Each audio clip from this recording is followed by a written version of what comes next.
Hello and नमस्ते सम्पूर्ण दर्शक श्रोताहरूलाई मेरो यस इलेक्सन ड्युटी ब्लगमा हार्दिक स्वागत गर्न चाहन्छु।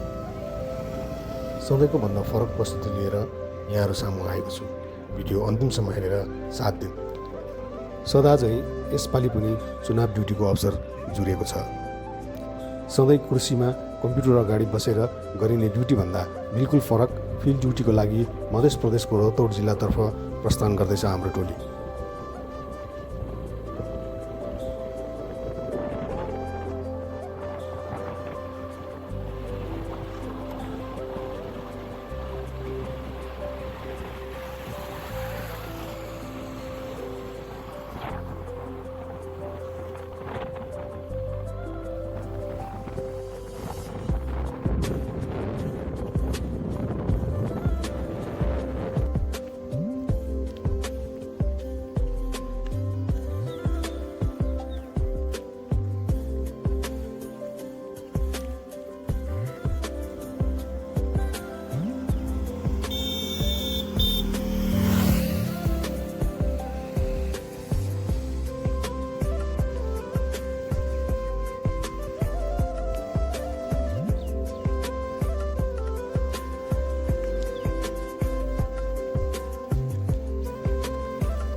तराईका यी हरिया फाँटहरूले मनलाई त्यसै रमाइलो बनाउँछ।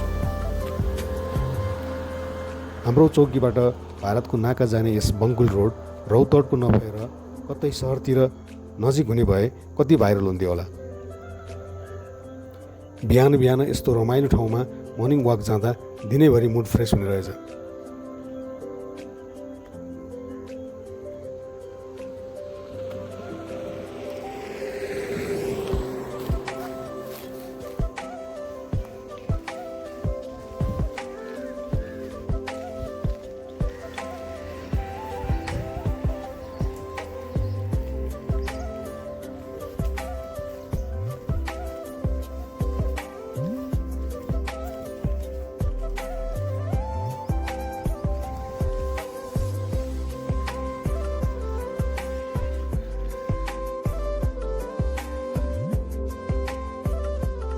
हाम्रो चौकी कुनै रिसोर्टभन्दा कम छैन।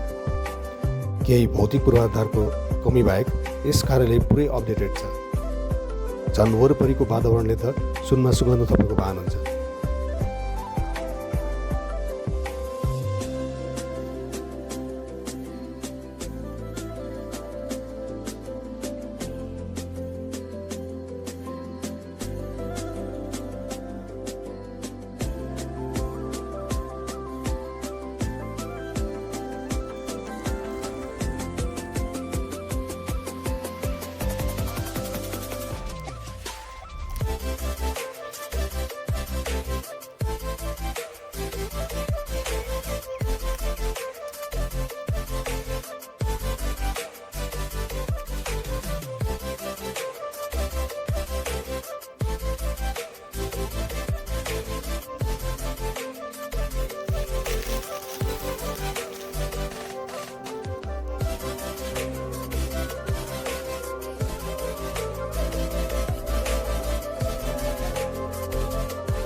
रातको समयमा छेउको खेतबाट विभिन्न जनावरहरूको आवाजले नेसनल जियोग्राफिक च्यानल फिलिङ आउँछ। एकचोटि राति त मेसबाट उब्रिएको तरकारी भातहरू खानलाई एउटा फ्याउरो त चौकीमै आइपुगेको थियो।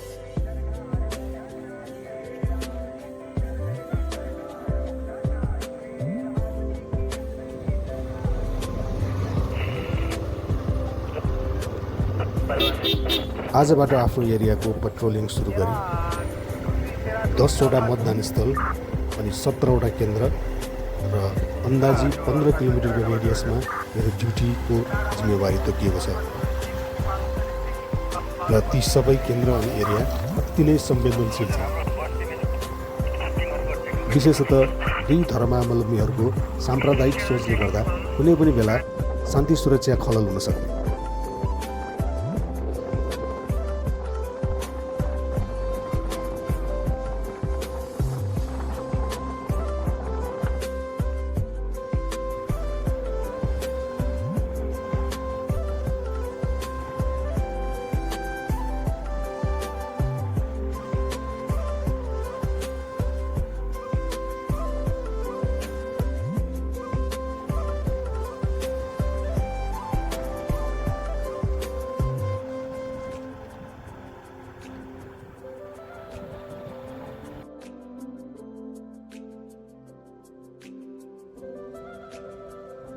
तर पनि नरकटिया वरपरिको जीवन शान्त छ, चाहे रमजान होस्, होली होस् या चुनाव होस्।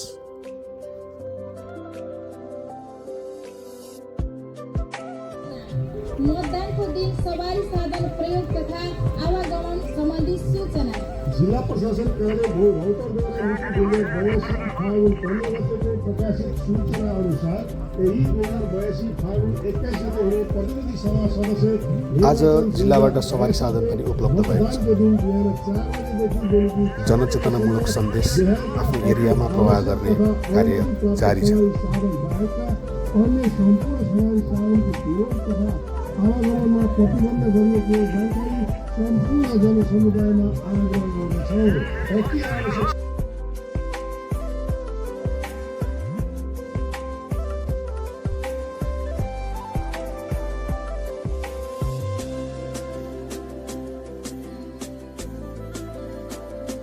सवारी नियन्त्रणमा कानुनी कारबाही गरिनेछ। शान्तिपूर्ण निर्वाचन सफल बनाऊ, जिम्मेवार नागरिक बनाऊ। जिल्ला प्रशासन कार्यालय तथा जिल्ला प्रहरी कार्यालय रौतहट। धन्यवाद। जय नेपाल।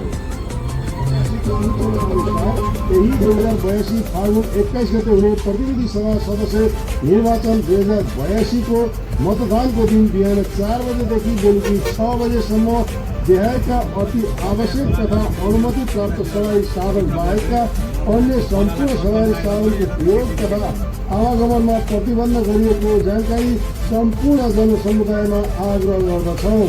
अति आवश्यक सवारी साधनहरू एम्बुलेन्स, दमकल, दूध बोक्ने सवारी, सब वाहन, स्वास्थ्यकर्मी सवारी,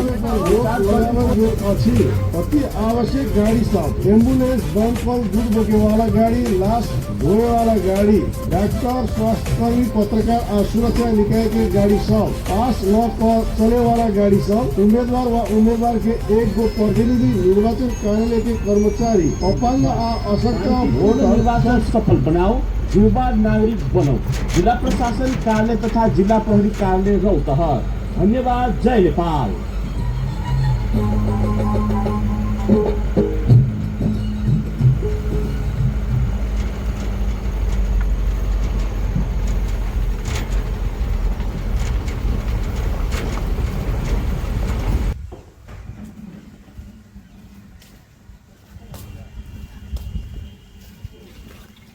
मतदानको मिति नजिकै गर्दा चौकीका कर्मचारीहरू ठेकिएको मतदान स्थलतर्फ प्रस्थान गर्ने क्रम सुरु भएको छ।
विनोद प्रसाद देशपाल 1540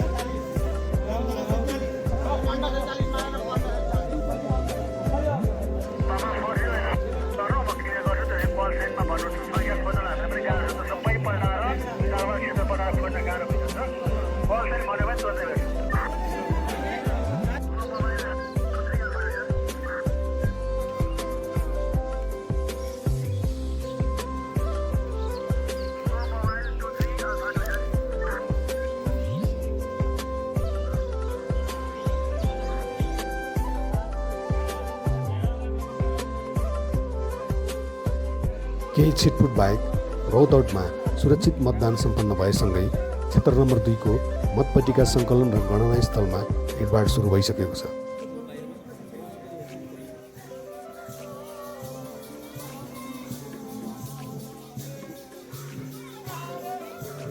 जीवनमा उकाली ओह्रालीहरू आइरहन्छन्। नाति र नमाति निरन्तर अघि बढ्नु नै जीवन हो। लगभग 2 हप्ताको यस निर्वाचनको फिल्ड ड्युटीले एक्लै जीवन जिउने कलाको साथै फरक चिन्तनको अनुभव गर्ने अवसर जुर्यो।